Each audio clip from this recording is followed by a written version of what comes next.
all new. AM 1150 WTMP.com. Thanks, guys.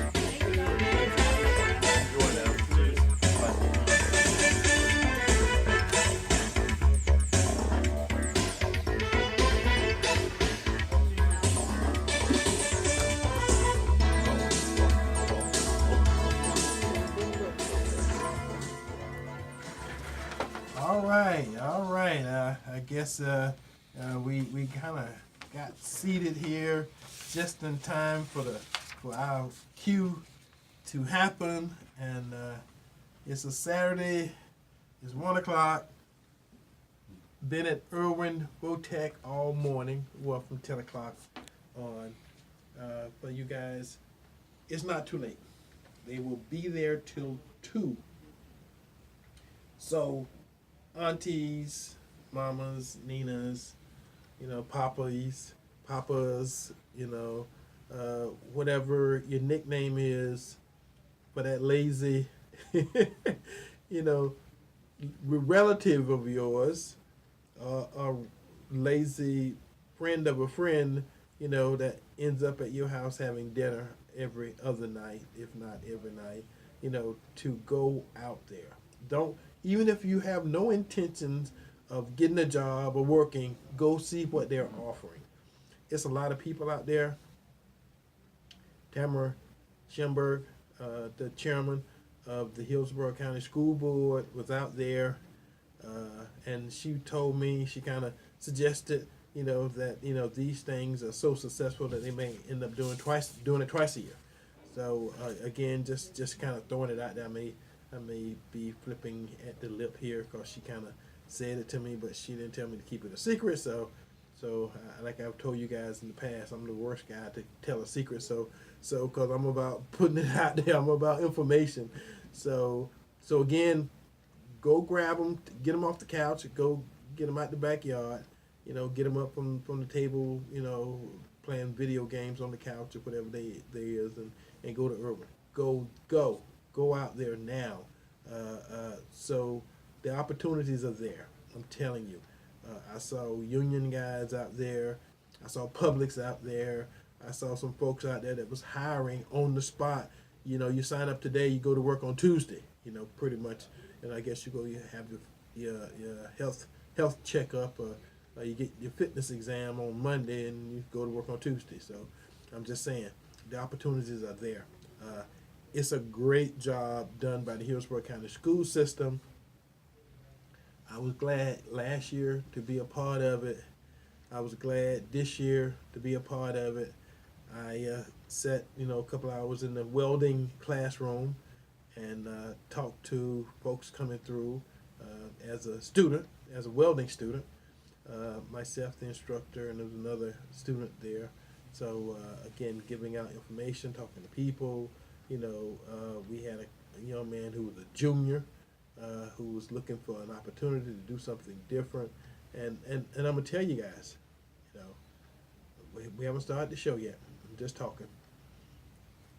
It's an opportunity if you're a junior or senior, you're 17 or 18 years old, to get a career, get a skill set that if at some point in time, I think this young man went to plant. So he was saying, oh, yeah, everybody at plant pushing, going to college. All right. Them folks don't understand that in 1 year, you're 18 years old. So by the time you're 19, you can get into one of these adult programs. At 19, you were ready to go to college, go to real college. Guess what? Get you a part-time job welding, pay your way through school, and when you get your degree, when you're 21, 22 years old, you don't owe nobody nothing. It's yours. If you don't ever make a dime off it, you got a skill set, you got a career, you got something that you can do for the rest of your life no matter where you go. No matter where you go in the world, I ain't talking about America, in the world, you can find somebody that needs something welded, either at the port or at the docks or some manufacturing, somebody trying to make something, somebody trying to put something together. It's one of those skill sets that kind of like nursing. No matter where you go, you're going to find you're going to need nursing. No matter where you go, you're going to find you need welders and a whole bunch of other stuff that they got potential at Irwin for you to pick up a skill set and change your career, change your life. Again, I ain't got nothing against college. I got 2 of those degrees. I got a master's in architecture, and I got a BA in microbiology. Still taking welding. People say, well, why? Because there's a skill set, and again, nowadays skill sets, aren't used, and there's a lot of vacancies, and people pay pretty good for welders. Because one thing about welding, you can't learn it doing anything other than welding. Welding is one of the things you got to do. You got to practice. So, welcome to Porch Talk Radio on this April 6th. Got a lot of good stuff for you. Gonna have some conversation. Gonna get you on the show. So for those who don't know the number to call in, if you want to call in and be part of the show during the day, today, 813-251-9867, 813-251-9867. So if you call in the next hour, we're going to be on the air, and you're going to be part of the show. If you want to call after the show. Or anytime during the show. My personal Eddie Adams Jr. cell phone number is 813-230-3312. Don't call right now. Or just call right now. Even though I know Willie got a whole fan club out there. Call right now. 813-2... Or 2 a.m. You see, there you go, Willie. You talk somebody up. 813-230-3312. Willie got some people. My people. Okay. Also, if you want to email me, my email address is Eddie, EDDIE, at porchtalkradio.com. So the website is porchtalkradio.com. So I think we got everything down pat except for sponsors, people who help us bring this to you every week. Todd Jones, property appraiser.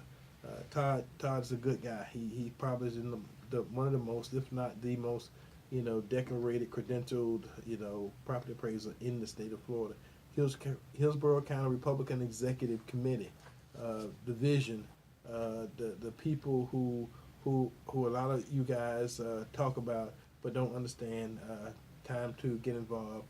We got an election coming up, and 2020 is not that far away. So the Hillsborough County Republican Executive Committee, we thank you very much for being our sponsor, being with us. Print Fast, John Desbrow.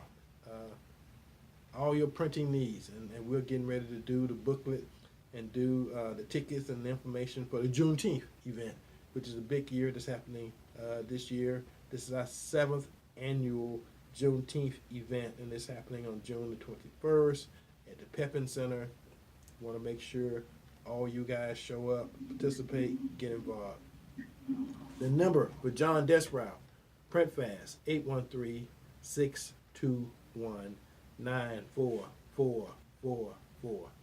813-621-9444. All right. The city council took a vote this week, and they had the chance to get rid of red light. The city council did it again, 4-3. And again, this whole thing becomes, I got my finger on the pulse of the white community. We don't give a crap about the black community, because, those red light cameras, now this may be me, but primarily the only people I hear talking about the red light cameras are, the people in the hood. I guess they put them in the right places so that the people who primarily get caught and get charged that money, that $158. Yeah, get that $158 fine for running the red light camera, is primarily black folks, and that can change your life. I mean, you on the way to work and you get that ticket, and then next thing you know, you can't pay that ticket, and then your license gets suspended, and you end up in a world of hurt, primarily because some some government legislator, city councilman, whatever, decided that they don't get enough in taxes, even though we pay the most of any city probably in the state of Florida. They need more money. It's always more money. It's always more money. And they don't look at what things like that do to the people, to the voters, to the citizens. So again, I just thought if you had not heard, that you may want to be, updated. It is reprehensible that the city, that a city government would farm out this system to a private entity that can Make money. not just make money, but cause people without having any recourse Right. Yeah. to lose money, which is your personal property. So when people say property rights, they don't just mean land. Everything that you have that belongs to you, including your money, is your property. Lose your property rights, and possibly even lose your freedom over it. Yeah, because if you drive with a suspended license, they stop They you just on the stop side you of the road. and just They'll arrest you. and they can put you in jail. They'll arrest you. So this idea that this impound your car. that they farmed this system out, just in general. Now it is also awful that it seems like a lot of these red light cameras are in East Tampa, along the, and admittedly along a major thoroughfare, but there isn't any evidence that they actually solve anything. The evidence actually is that they cause more accidents than they solve. Yeah. I personally have gotten 3. I know, and the 3 I got were, I'm not sure where one was. I'm not sure when the camera went off, because there's no way. Because of the view and the grainness of the pictures. It seems like they're taking these pictures with Polaroid cameras from 1962. Yeah. The other 2 was that the computer person who printed a ticket thought that I made a right-hand turn dangerously. Mm-hmm. Now, what wasn't there? From a steal. Yeah, from a still. And what wasn't there was a police officer who could see the entire intersection and judge people's speed and the like, who would have been able to see that I would have not done that. What I did was perfectly okay inside that situation. So this idea that the city council or any governmental body in the state would continue to allow this travesty of justice, this lack of justice, to continue anywhere, black, white, green, or blue communities, especially along major thoroughfares like Hillsborough Avenue. I think 2 of them I got at Hillsborough and 40th on the way home. I got one on Hillsborough and 40th, and I got one on 40th. It's Ching Corner. US 41 and Adamo. So I got those 2. I remember those 2. I know. So, $158. Yeah, each. So, okay, all right. We got a caller. Welcome to Porch Talk Radio this Saturday afternoon. Caller, what say you? All right. I guess we don't have a caller. Okay. All right. False alarm. No more race mixing questions, please. Yeah, please. Okay. So let me tell you a story. A couple of years ago, I guess in 2000, March, I got a call like 3 o'clock in the morning. Cool. And this person on the other end was trying to identify who I was. At 3 a.m.? 3 a.m. And they was calling from Hawaii, Honolulu. So I guess it's during the business hours there, and they was wanting to know who my brother was. And my brother's name was Frederick Lamar Adams. And they was calling me to tell me that, and the way she put it, I think your brother is dead. That's what she said. So, of course, that, even though I wasn't completely awake, that got me awake. And, of course, I put a call in immediately to my mother. And then, everybody else, again, at this point, we don't know. So it's just information finding and sharing, and we finally figured it out that this person was who they said they were, and they had the right people, and my mom was in New Orleans, so I had to get her quickly to show up, and we flew out to Hawaii. That was a bad week, and that was the first person close to me other than my grandparents that passed away. And then 18 months later, my little youngest sister passed away. It's one of those things that everybody deals with differently, because for 50-some years, nobody close to me, in my family, that wasn't supposed to be dead, died. When you start having people younger than you die, that kind of changed the scenario and changed the situation. And it hits home differently because did not know how it felt because had not had anybody pass. This has been a bad week for a bunch of people. Willie texted me yesterday, and I actually saw something Monday. I'm thinking it was Monday or Tuesday, that DeJuan Washington's, father had passed, and then a few days later, 4 days later, his grandmother passed. So that's pretty hard because for somebody to tell you that somebody you know and love, somebody that's close to you, has passed or is gone, I don't even know how that language come about, but you know what it means when somebody tell you that, and the person that's telling you that, have that look on their face, like their heart is missing, because it hurts that much. And this week, somebody, close to my wife passed, and it's been it's one of those things for her and for my daughter to tell me, that somebody that they love very much has passed, has gone, and that whole, they're gone thing takes a whole nother meaning when it comes from somebody you love and somebody that's so close to you, and again, you can't help but feel it. You don't feel it the same as they, because nobody, that's a different kind of relationship. But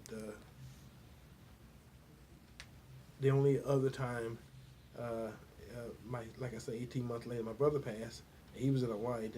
Then I had my youngest sister pass, and I was rushing, got a call, and I was rushing over there to the hospital to see her. And when I got to her room was empty.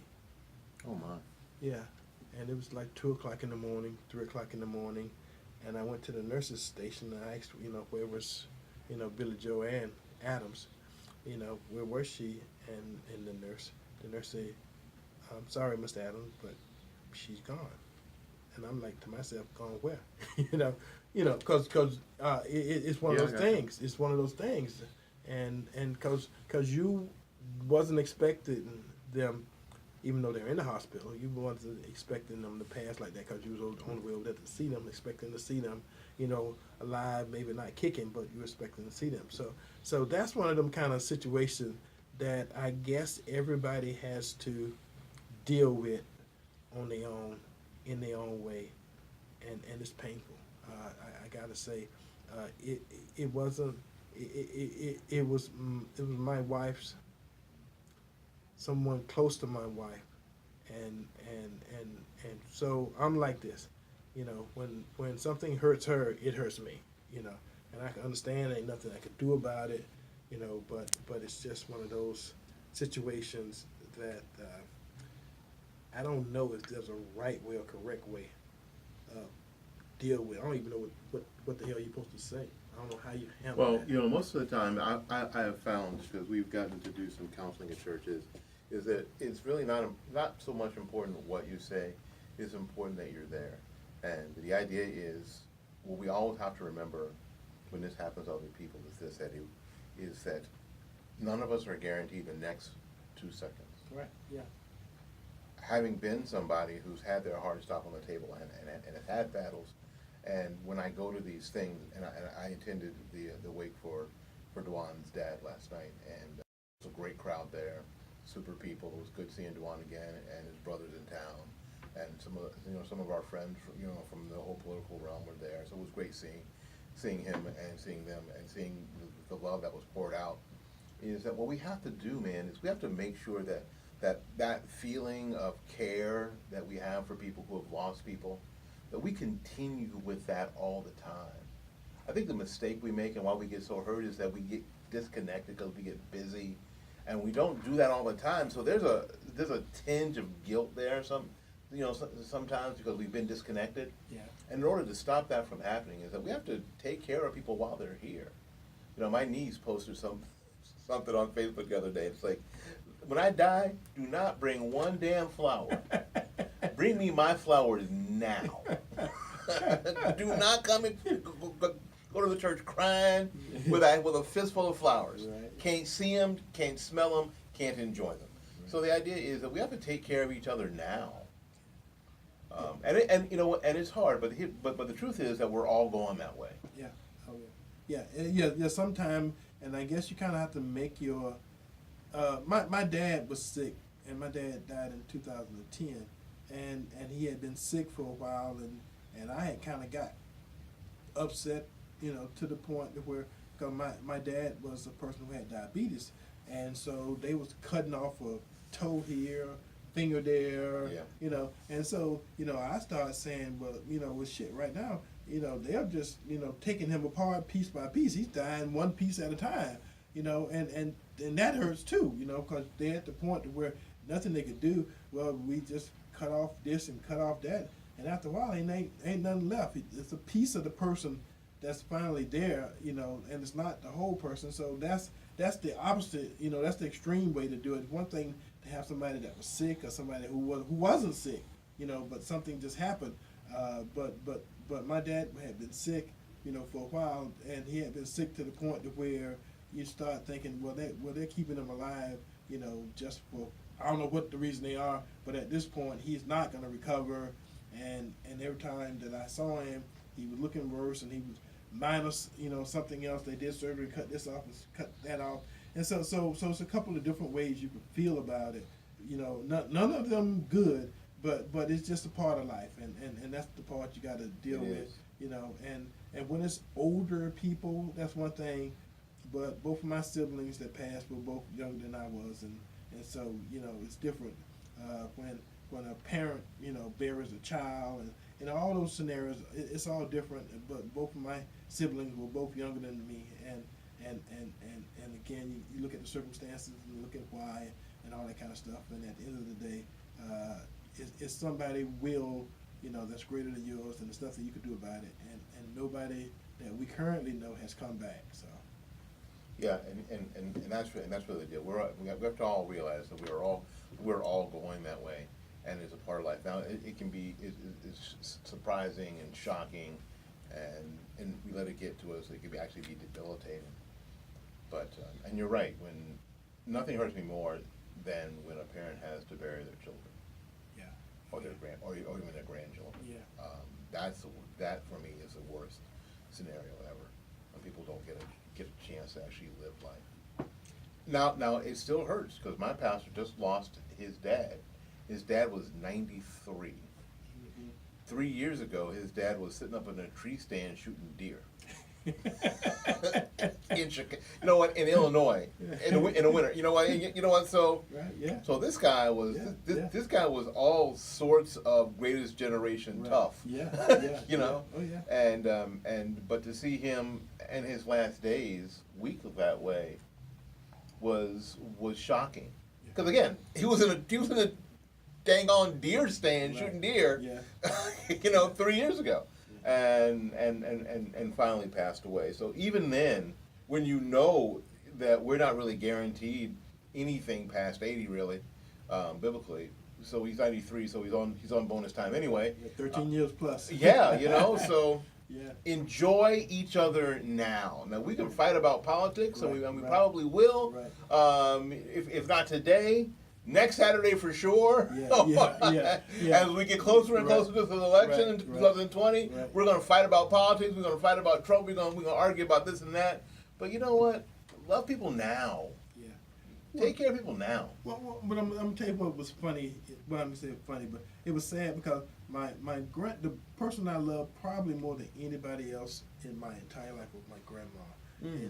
When she passed a bunch of years ago, and I sit there and my whole family was there and everybody was crying and I didn't cry. And my dad passed and I didn't cry. And my brother, I went to Hawaii with my mom, got my brother's body, brought it back, and was sitting there at the wake and did not realize that tears were just streaming down my face. I wasn't crying like regular people cry, but tears were just falling, and I couldn't control it. It's funny. And my brother, as opposed to my grandparents, my dad or somebody, that was my brother. Now when my little sister passed, it's a whole nother thing. But I sat there in the front row and tears just running down my face. They did not control it, did not notice it. Somebody told me. So again, how we deal with these things are all differently. But there's no right way and no wrong way to deal with grief. Grief just happens. No, and that's a cautionary tale for if you know someone who's going through this stuff, really pay attention to them, because people deal with all this stuff differently. And you're right. When my mom passed away in '83, I didn't do what a lot of people do. I didn't throw myself on the ground. I didn't have these big fits. But I tell you what, I did go back to Tallahassee the day of the funeral, and I spent a week drinking and in bed by myself, which was really kind of a dangerous situation. Right. Depression. Yeah, it was deep, and so you're right, and that was a completely inappropriate way to deal with that. I should have stayed around here and talked to people, but I didn't. So really watch out for people who are going through these things, and and we see that we have friends who are going through these things, because we're all going to at some point. Yeah. Watch out for them. Yeah. Take care of them. When people are going through the process, and I was thinking about, my wife and I were talking last night, we were going through the process of all the busyness of when someone dies, the funeral, the preparation, all that stuff. Everyone's around, everybody's bringing food, all that stuff, that sometimes you just don't have time. Right. Oh, yeah. You stay so busy, you don't have time. It's that when everybody's gone. Yeah. And nobody's coming, and the phone's not ringing anymore, no one's coming by, and it's just quiet. Yeah. That's the time where the realization of what happens hits you the hardest normally. Right, yeah. So we have to be really conscious of that with our friends and our family members. When everybody's gone, my wife and I have been the people who said, we'll wait until everybody's gone, and then we'll go, because nobody's gone. So again, to our friend DeJuan Washington, the condolences from every household who's represented in this room, the Hortons, the Adams, the Lawsons, the Phillips. We all love you, man. We love you and your family. We love you and your dad and your grandma, who was awesome, by the way. So we are just a phone call away when you need us. Yeah. So I had to do that. Had to get it off.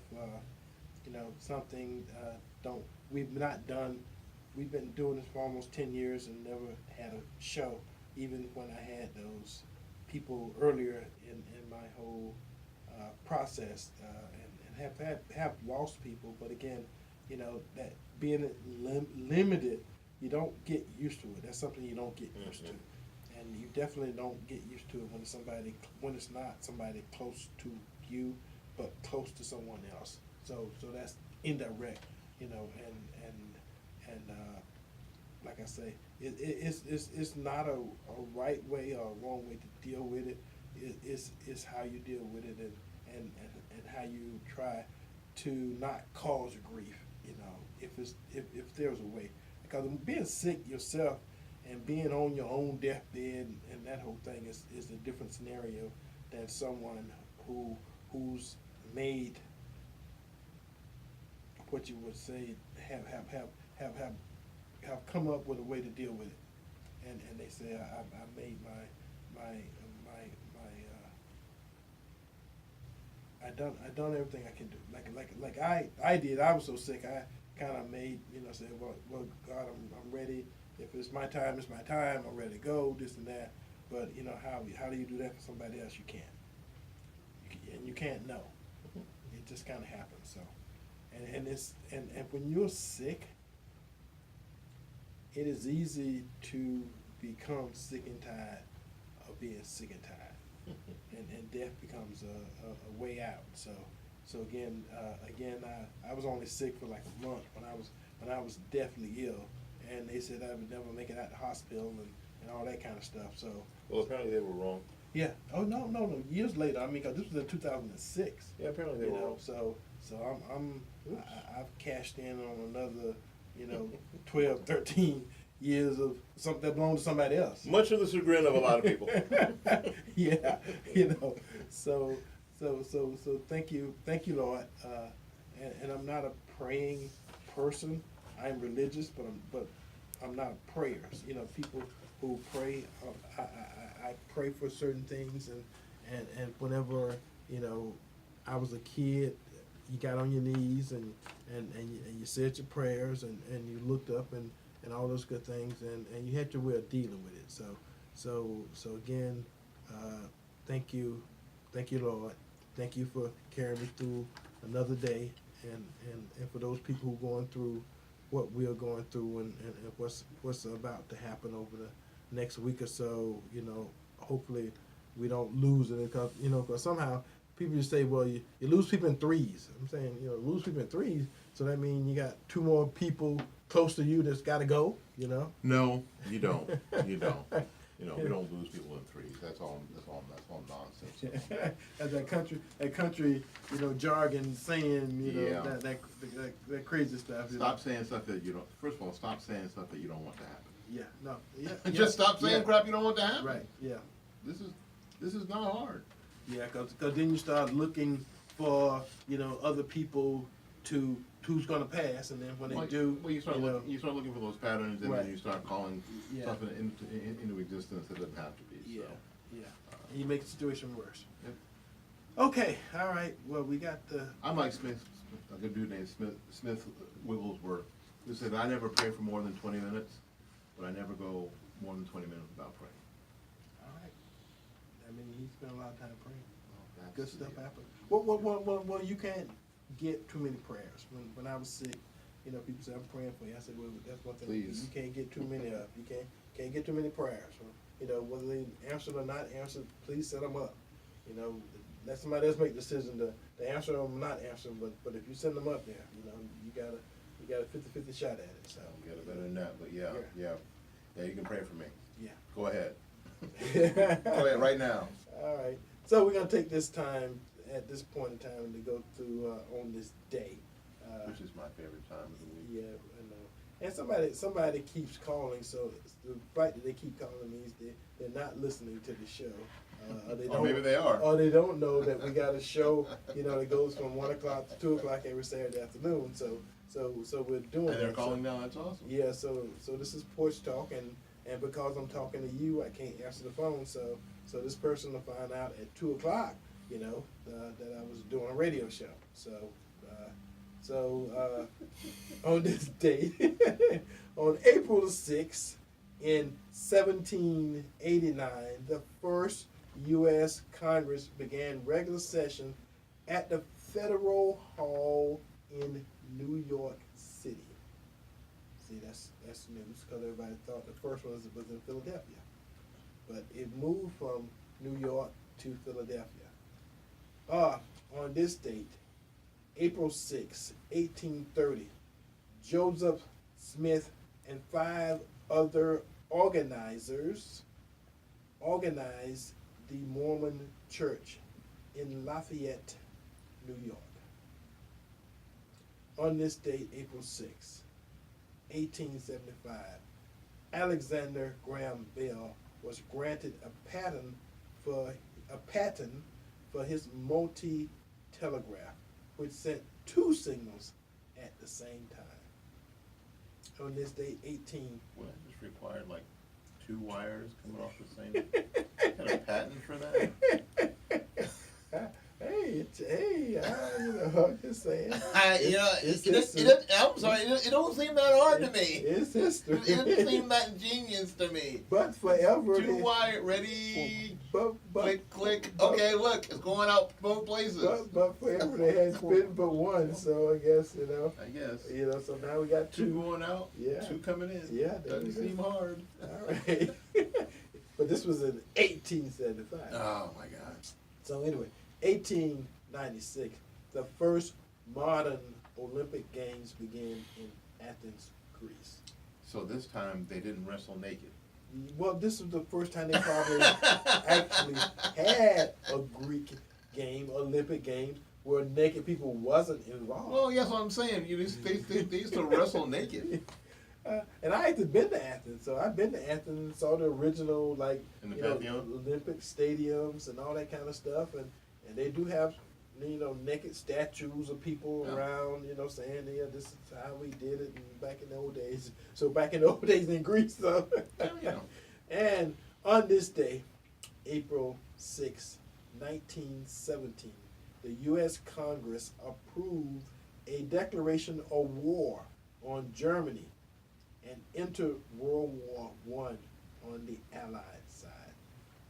So this is the day we went into World War I. We get a lot of talk about World War II, but a lot of people don't really understand what World War I was all about, No, and because we are 100 years replaced. Yeah. I mean, think about it. Yeah. Oh yeah. It happened in 1917, so we're talking about 102 years ago. Yeah, and the thing about it is everybody think it was kind of like, it wasn't like Pearl Harbor. It's like we get bombed and thing. World War I was started out as a financial war. It was about money. It was about having a central bank. All right, caller, welcome to Porch Talk Radio. What say you this afternoon? Hello? Here we go. Okay. Can't hear you. Can you hear me now? I can hear you now. Okay. Welcome. Okay. Yes, I said greetings to you, your guests, and your audience. I waited till you changed your subject. I'm 87 years old, so the last thing I want to hear y'all talk about is death. I feel you. 87 is deadly. 87 is deadly. 87, and according to some, they say 3 scores 60, which is 70, so I mean I'm 17 years overtime, and some say up to 90 with pain. But I go back to the beginning, it was like 120. But at one time, man could have lived forever, But I didn't call you about that. Okay. I'll let theologians discuss that subject. Okay. But Eddie, we coming up with our Juneteenth. This is our 7th annual Juneteenth for Tampa's Best and the Coach Foundation. Yes, sir. And our event will be at the Charles E. Davis Center on June the 15th, same time, 2:30 to 5:30. Now, I know that we should be able to get President Trump maybe to declare Juneteenth a national holiday. You'd be surprised at the number of people, blue, white, black, and green, that know nothing about Juneteenth and the history of Juneteenth. So this would be one way that we could make the people in America aware of why we celebrate Juneteenth. Now, in some states, they have a celebration all week long. This year, we're going to have a month long with Dr. Tucker beginning on the 8th of June right. and going all the way through to your event. Yes, So sir. now, can you make that happen? Well, what we're trying to do is now there is a national Juneteenth coalition, and so I know we made contact with them last year. We'll see if we can make contact with them this year. And one of the reasons we started doing Juneteenth celebration is because we had another event that the Sheriff Black Advisory Council used to do, which was like an award banquet for employees, people associated with the Sheriff Department. And the sheriff at that time, David G., came along and kind of took that event. And so I say, well, we have to find us an event that white folks can't come along and take. And so we say, well, they can't take Juneteenth. So let's get us a black holiday and celebrate it and make it a big deal. and that way we have a holiday that's ours. So that's how we started doing Juneteenth. One last thing I would like to mention. Go ahead. You know, people give the president of law credence for what he is not responsible for. As I told on the last show that was on, President Trump did not invent hate. Nope. Hate's been in America ever since the people came from another country. And as I said too, you know, they talk about how Joe Biden, he kissed the lady on the back of her head, but we got people that done grab ladies in other spots that I won't mention on the air, but yet we know that black women have been molested, been raped, and they have cut babies out of their stomach and all of the use for gator bait.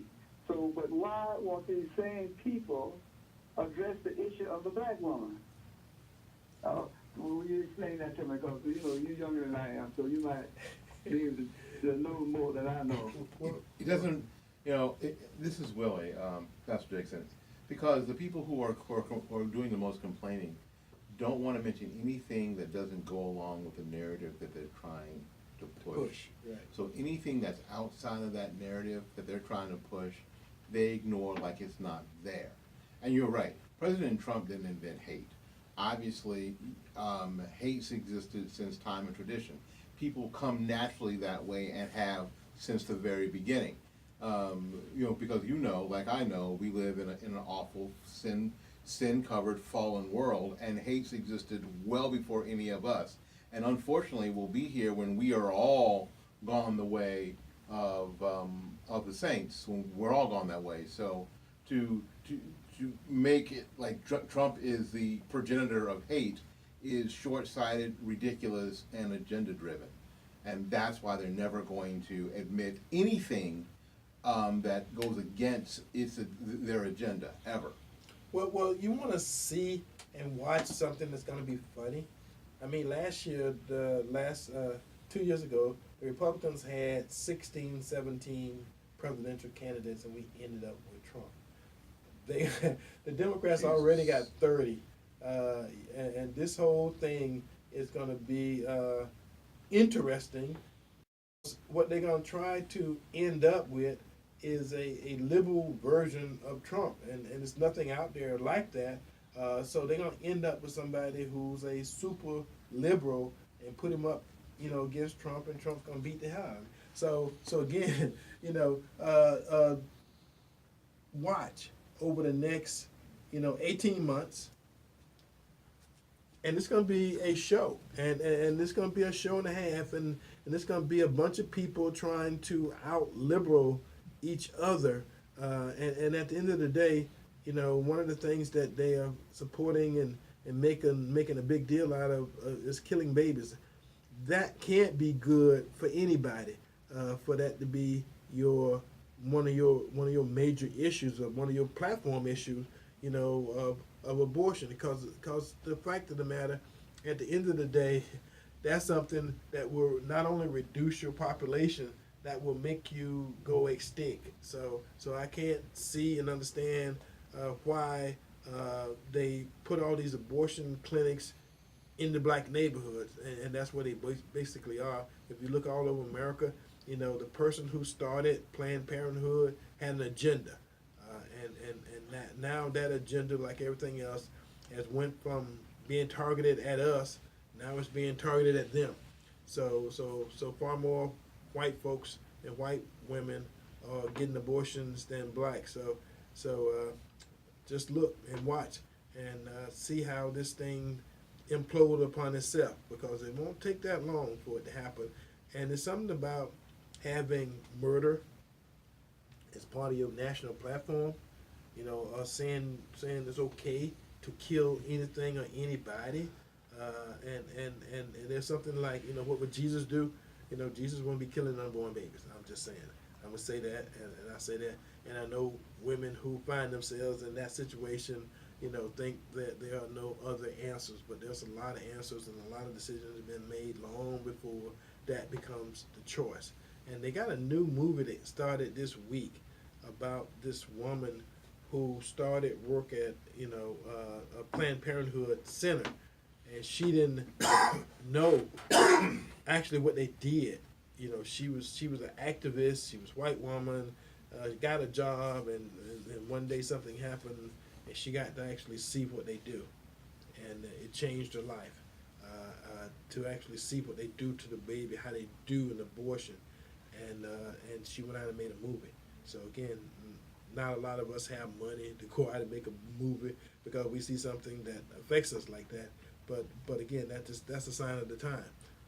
Evil cannot be evil unless a lot of good people just ignore it. So I'm just saying, over the next 18 months, let's watch this clown fest that's going to be the liberal Democrats trying to see who can out-liberalize each other. There are two movies that have been released recently. There's the Gosnell movie that actually has my friend from California, Alfonso Rachel's in this movie. Alfonso Rachel spoke at the Juneteenth event that we had in 2010. Yeah. He's in the movie, and the new movie that you're talking about is a movie called Unplanned. Right. And you know, and in both of these films, I think that we should, as a community, watch these motion pictures, because the idea of Planned Parenthood and abortion, you're right. The idea was for Margaret Sanger to take the black community as undesirables and pull these weeds, these human weeds, as she referred to black people. Right. And I'm gonna say it because this is the liberal phrase, and you brown people too. Yeah. You were undesirables too. Right. So this whole idea that these movies have come out now, and Unplanned is the fourth grossing motion picture of all of last week, all without any help from media. No major distribution deals. Because not even coverage or from newspapers. They won't review these movies. They won't review these movies. Gosnell wouldn't get, newspapers wouldn't review it. Same thing with Unplanned. They won't review it. Social media won't allow their ads on their social media platforms. And without that, these motion pictures still are doing well, which has to tell you that the electorate is looking at this abortion issue much differently now. Right. And as a political strategy, you're right. I mean, I hate to sort of boil all this down to a political strategy when we talk about human lives, but it's probably not the plan. If I was advising, I'd go, yeah, y'all probably need to back off that, because it's not resonating, and just the evidence between how these motion pictures, especially Gosnell, right, are doing, has got to sort of give you a clue to where this is not where you think America is right now. Right. From 0 to 0. You know, it's just not where America is. Maybe inside the echo chamber that is DC. Maybe it is, and and I'm going to say, because people are going to call in, both sides have echo chambers. There's a conservative echo chamber that never listens to anybody outside the echo chamber, and being a black conservative, boy, I can tell you that is very, very much true. And there's also a progressive echo chamber that, as long as they talk to each other, they gin each other up. Yeah. And then they come out with insane stuff. Yeah. and Alexandria Ocasio, Cortez, that whole thing. She had a vote. They had a vote on some issue that she brought up, and not one Democrat voted for it. Well, the Senate, it was like 57 against, and all everybody Democrats else voted present. Yeah, this was the new Green Deal. Yeah. So Mitch McConnell sort of called her bluff on it and said, "Okay, let's just vote on it now. Let's go ahead and do that now, so see how that works out for you." And they screamed like they were stuck pigs. Like, this was an awful thing to do. Wait a minute, I thought you wanted this. Right. Exactly. And because they simply weren't ready. Because they had not written all the other crap that goes with it, and they just weren't ready for it. And the word was for Democrats to not show especially in the Senate, not show their hand. Right. So they voted present, which I think that no one should ever be allowed to do. That I think that's awful. Yeah, it is. For government. Yes, just for government. That you can you can get elected to that gig. Yeah. And Okay, then just yeah. say, Make $100,000 a year. I'm like, Vote no, for president. I'm not gonna. I was here, but I'm not gonna tell you how I think. how I think, or the people that I represent Right. want me Right. to, and that's the most important thing. So yeah, they sort of got embarrassed by it. 57-0 is the official count, Right. but it was actually 57 to present, Right. which means which at least 6 Democrats came over and voted no. Right. Yeah. 7 Democrats, Right. 8, Yeah. Yeah. came over and actually voted no. Yeah. So And let me do this too. While I have you here, and since I didn't mention it at the beginning, I got a call last week from a frat brother of mine who sat in on the Committee 100, the group that put together the 25th Super Bowl, which was one of the Super Bowls that was here a few years ago. And that's when they were still trying to figure out what they was doing. And he gave me kudos for mentioning the fact that the Super Bowl will be here in 2021, and that folks got to get on the bandwagon, and I should look see if I can get somebody from the Sports Authority or somebody that's involved with the process to come on the radio show and tell you some of the ideas or some of the way you go through the process, because again those contracts are being made now. I was on my way home from school the other day, and I saw a lady selling pound cake on the side of the road. Well, the difference between her selling pound cakes on the side of the road and me, going from Irwin to my house, and her selling, pound cake on Himes Avenue the day of the football game, is a couple $100,000 difference. She make those pound cakes and sell them for 4 times what you sell them for on the corner, of Hannah. So again, these are the kind of things we have to get now, and no idea is a bad idea, because those folks gonna be in town. They have a bunch of money in their pocket, and all they want to do is say I was in Tampa and have something for Tampa. It could be food, it could be something you make, something you put together. Again, you're talented people. You have unlimited potential for making some stuff, and they got some people with some unlimited amounts of money in their pocket, and they're gonna be willing to give it to you those 2 weeks of the Super Bowl pre-events and all that kind of stuff. Parties, again, if you're a party organizer, organize a party, get on the right list. All those folks in town that those 2 weeks are gonna be looking for your place. They're gonna be trying to find you and your party. So again, now is the time. And over the next couple of weeks, after we get through with the city election, I'm gonna see if I can get somebody from the Sports Authority or somebody who may know something about how we deal with the NFL and some of those people, and get them here on the show and get you set to the right track. Because there's a process. The process is already in place, and the hundreds of millions of dollars have already been made. It may be some of the little change, but again, I'm telling you, little change to millionaires is big money for us little people. So again, at the end of the day, there's an opportunity there. I'm telling you about it. I'm going to keep telling you about it. And again, the reason I'm telling you about it now is so when it comes and goes, I won't have to worry about people telling me, oh, I didn't know. Well, I know because I said it every week on this show, for a whole 2 years before the event started. And if you missed it, it's your fault. It's not ours. I like the idea of the pound cake. Can you imagine? Put some food coloring in, have like red pound cake for the Buccaneers, green pound cake for the New York Jets. And give and Set it on the side of the road. give fans a choice in that game. Yeah. Not that in 2 years the Jets are going to be playing the Buccaneers for the Super Bowl. Right. No, Yeah. don't put any money down on that. Yeah. But that's just an idea. To find out who the Patriots are going to be playing. Hopefully the Patriots won't be in the Super Bowl yet. But I know that makes my friends telling Lawson very sad when I say that. But the idea is that there's all sorts of things that you can do that may be outside The box. of actually interfacing with the NFL. Yeah.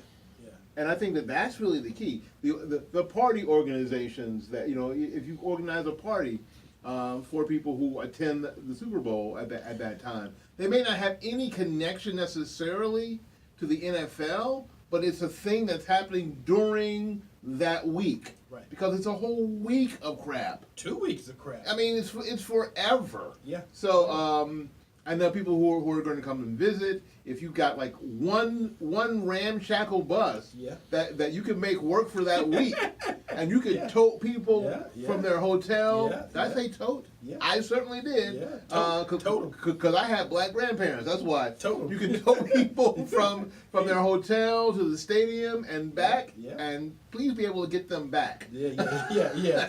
Tell them where to meet. Get on the bus and take them back, and then you're done. Then you're done. You know, it's that kind of stuff that I think that a lot of us could participate in. Right. Yes, you may not be able to do something at the stadium because the stadium obviously has contracts with the NFL and all that kind of stuff. I get that, but there's all sorts of out of the box ideas that a lot of people can benefit from and do, frankly, on your own. Right. Yeah. And even though we only got a minute left in the show, you know, I have somebody to keep calling me, on my cell phone. So if they don't call on the show call-in number, again, I can't take the call, and we only got a minute left. So I'm going to go ahead and make sure you guys know and understand that the Florida governor, Ron DeSantis, has nominated, well, not just nominated, but he's put a local black female judge on the county court, in the county court system. So a lot of times, a lot of folks keep saying, he's not done this, he's not done that. And every time they say he's not done something, guess what? He's listening, he's doing it. So I got a friend that I'm trying to get on the, in the court system by appointment. So, Constance Daniels, honey, we working for you, trying to make sure the right people hear it. If there's any way we can make this happen faster, more power to you and anybody that knows it. And until next week at this same time, same station, folks, let's hear Porch Talk. Love you to death, and see you then. Bye bye. Peace. We are WTMP.